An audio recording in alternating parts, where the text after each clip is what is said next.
গৌরবের দিন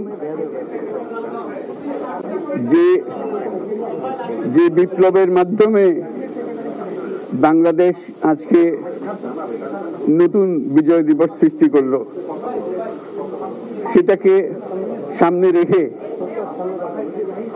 এবং আরো মজবুত করে আমাদেরকে সামনে এগিয়ে যেতে হবে। যারা এটা সম্ভব করেছে, যে তরুণ সমাজ, তাদের প্রতি আমি আবার সমস্ত প্রশংসা এবং কৃতজ্ঞতা জানাচ্ছি তাদেরকে। তারা আমার পাশে আছে।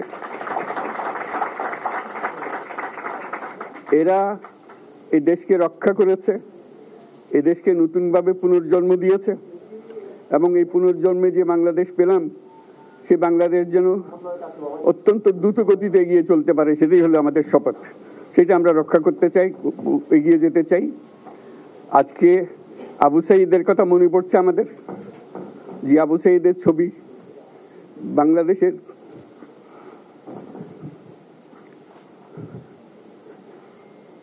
প্রতিটি মানুষের মনে গেঁথে আছে, এটা কেউ বলতে পারবে না। কি অবিশ্বাস্য একটা সাহসী যুবক, বন্দুকের সামনে দাঁড়িয়ে আছে এবং তারপরে থেকে কোনো যুবক, কোনো যুবতী আর হার মানে নাই, সামনে গিয়ে গেছে এবং বলছি যত গুলি মারো, মারতে পারো, আমরা আছি।